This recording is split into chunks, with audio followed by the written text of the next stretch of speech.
यवतमाळ जिल्ह्याच्या जिल्हाधिकारी विकास मीना यांनी सेवा पंधरवडा निमित्त पाचपोहर या गावास भेट दिली आणि अभियान अंतर्गत घेण्यात आलेल्या शिबिरामध्ये तेथील नागरिकांशी वेगवेगळ्या शासकीय योजना आणि विविध विषयांबाबत चर्चा केली। यामध्ये प्रामुख्याने जिल्हाधिकाऱ्यांनी आदी कर्मयोगी अभियानांतर्गत आदी सेवा केंद्र यांचं उद्घाटन केलं। या केंद्राद्वारे वेगवेगळ्या विभागांच्या योजनांचा लाभ आदिवासी ग्रामस्थांना होणार आहे। तसंच सेवा पंधरवड्याचे उद्दिष्ट ग्रामस्थांना समजावून सांगितलं व उपस्थित अधिकारी वर्ग यांना सूचनाही दिल्या।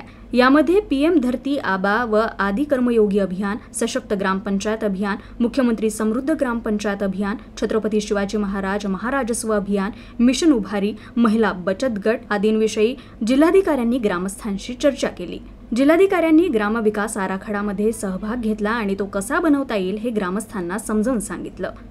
या दरम्यान जिल्हाधिकाऱ्यांनी पालकांनी विद्यार्थ्यांना वर्ग 5वी आणि 8वी साठी असणाऱ्या शिष्यवृत्ती परीक्षेला विद्यार्थ्यांना बसवण्याचं आवाहन केलं। कार्यक्रमाला जिल्हाधिकारी आणि अनेक वरिष्ठ अधिकाऱ्यांसह ग्रामीण मोठ्या संख्येने उपस्थित होते।